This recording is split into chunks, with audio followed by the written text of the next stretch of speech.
Hello, welcome back to the channel. So I thought it'd be a good idea to show you how I made the graphics for my new song, End of the Line, featuring the Guitar Ninja. This is a little clip. I'll put the link to the full video in the description below, but it sounds something like this.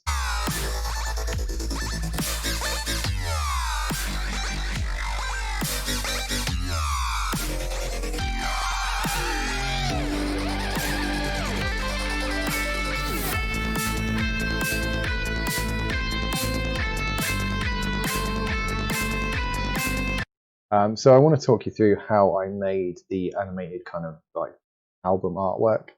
So the idea behind this was to create a static album artwork that you'd see on all of the streaming platforms, and then animate it for YouTube, so that when you listen to the song on YouTube, it's not just a static image. And I had this idea of kind of like a post-apocalyptic kind of like machines versus humans kind of thing. I got a load of like free assets off of various websites, and using the Unity games engine, created the artwork. So this is it. You can see the album artwork on the right here, which when I rendered it for the album would have been a 3000 by 3000 pixel square, something like this. There you go. It would have looked like that. But for the video, obviously, it was a 1080p image, so it's a 1920 by 1080 image.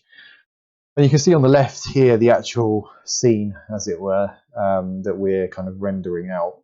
So it all started with the skull. So if I hide everything else away, oh yeah, there's some heat hazes effects, some flames and bits and pieces. I'll talk you through all of that.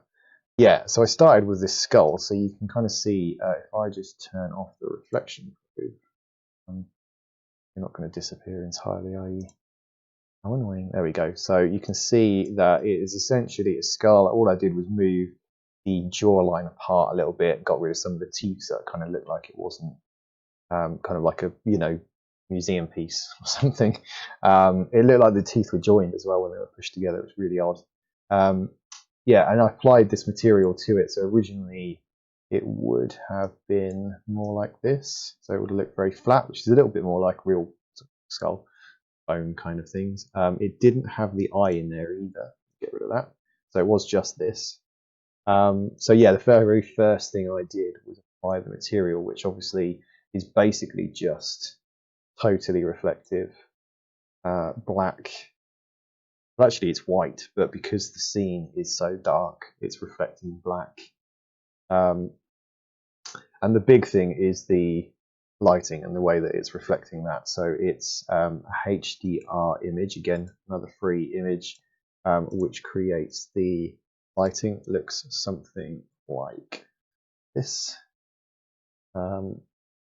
Tried out a few different images, some daytime ones. Originally I wanted kind of like some rubbly things, but I went for like a night scene that had some kind of like bright lights in the background, and you can kind of see that image in here. It's not totally obvious, which is intentional, but that's creating the main reflections, so that's where that's all coming from. Actually, the eye was quite late, so then I got some rubble, which again, this time around, that's from the Unity Asset Store. So again, another link in the description. I then duplicated that 2 more times and rotated it around to make kind of like a bit more of a kind of encased scene. In fact, there's 3 of them. 3? No, 4. We'll get there in the end. There we go. To kind of create the whole scene. Which you can see some of this, like the bit at the back here, you can obviously see behind. This bit's off in the distance, just basically to fill out the scene so that it looks like you're kind of within, decimated area. So then I started messing around, I think, before I did anything else, with some lights. So I've got orange color, it's barely illuminating the scene. That's the general light. Then there is kind of like a highlight light, which is creating like the orange glows on the right hand side here, and then there's a blue backlight, create kind of like the moon kind of nighttime sort of shot. Now, normally, if it was for a video game, you'd use maybe 2 lights max. But because I knew this was going to be rendered, it wasn't going to be you know, a real-time game or anything like that, so we didn't really need to worry about frame rates. I could add in as many lights as I wanted. So yeah, I put in 3 to start with, and then you'll see a little bit later I added some more. Then I duplicated the skull, put that up there, just to add something more into the background. I also then added this reflection probe, which you can see is also reflecting a mech, which if I turn around the scene here, it's not there now, but if I click on this one here, that dropped that in there just to create, so in the reflections, when it's sort of like brightened up, you'll see that you can kind of see the mech just in here, in the reflection in the skull, just so that it looks like it's actually part of a war zone, not just, you know, in the middle of some rubble, in the middle of nowhere for no reason. Then I added in probably the most important part of this was post-process effects, and you can kind of see that's creating instantly the sort of recognizable part of the image. I wanted this to be dark and moody deliberately, so I kept it very dark until the last minute, and a lot of that is driven by the fog here. So let's just turn all of these post-process effects off. We can come back to that in a minute. So color correction, depth of field, bloom, ambient occlusion. There we go. So if I put the fog on, you can see how instantly it sort of brightens up the image, but also creates a lot of depth. You get a smoky kind of post-apocalyptic effect. And that's driven a lot by the density here. So I think by default, Unity's density is probably like 0.1, which you can see it's not even affecting that. But if I turn on the fog here, you can see it if you sort of zoom out.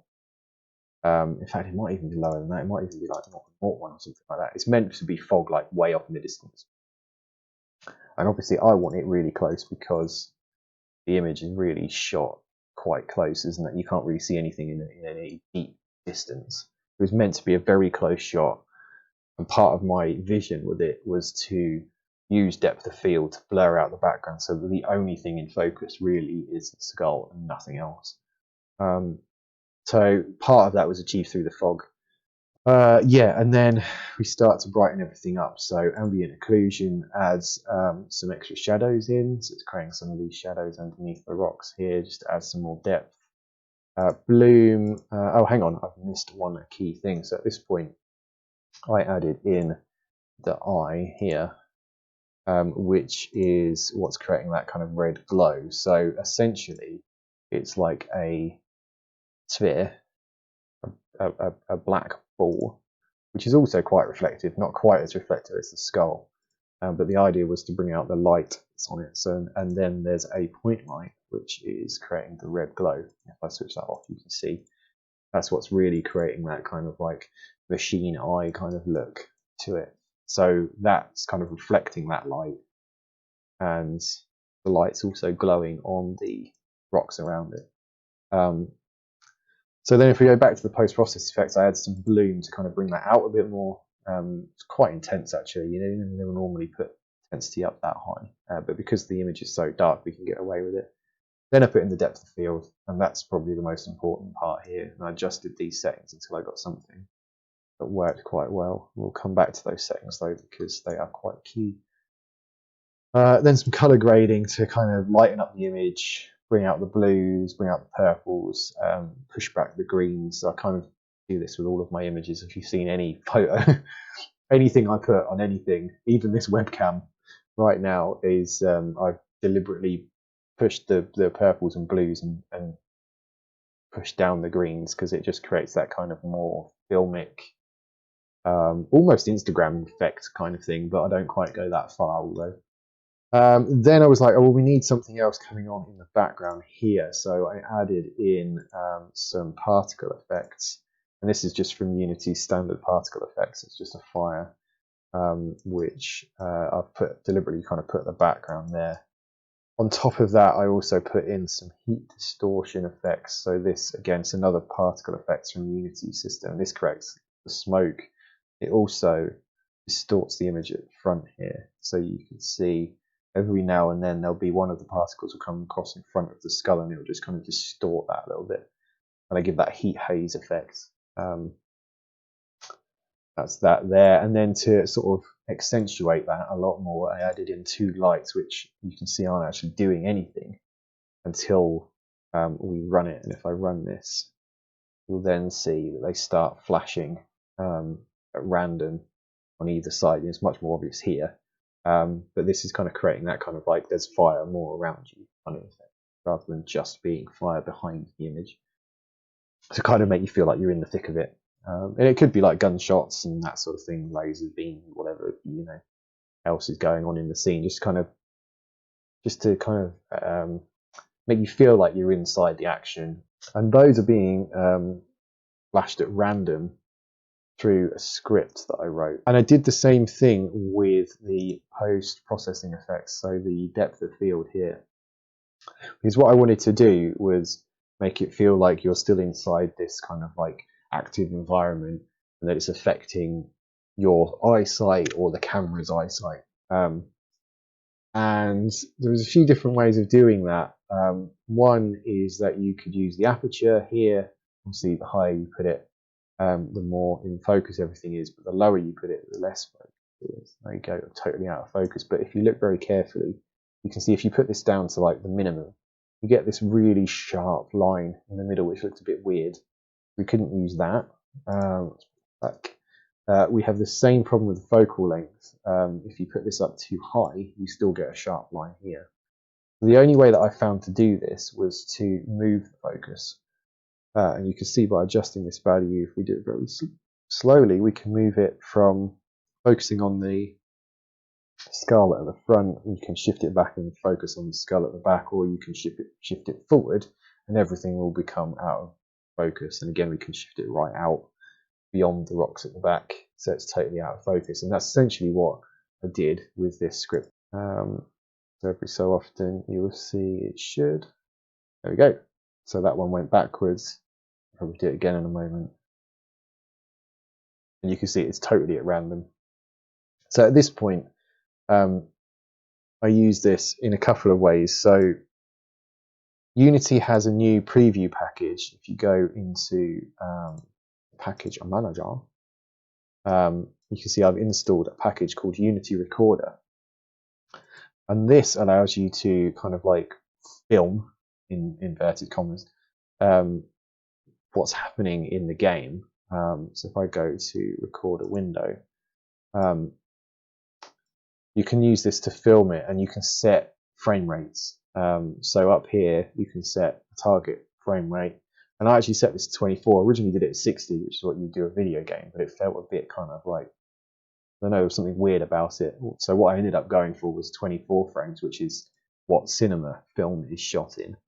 And that actually kind of gives it more of a filmic effect anyway when you're watching it back, which I quite liked anyway. And I set up 2 different recorders here to do so. So the main one is video.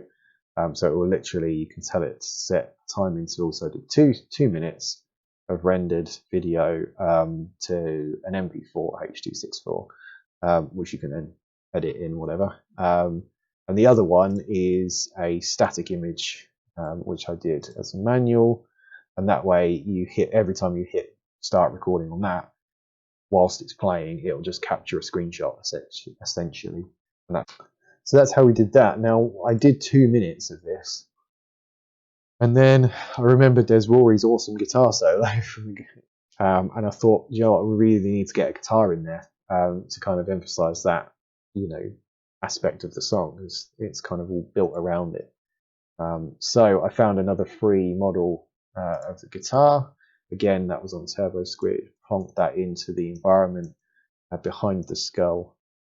Yeah, and there you go. And then I re-rendered that another 2 minutes, and you watched the full video. I edited it together at certain aspects to kind of highlight when the guitar's in.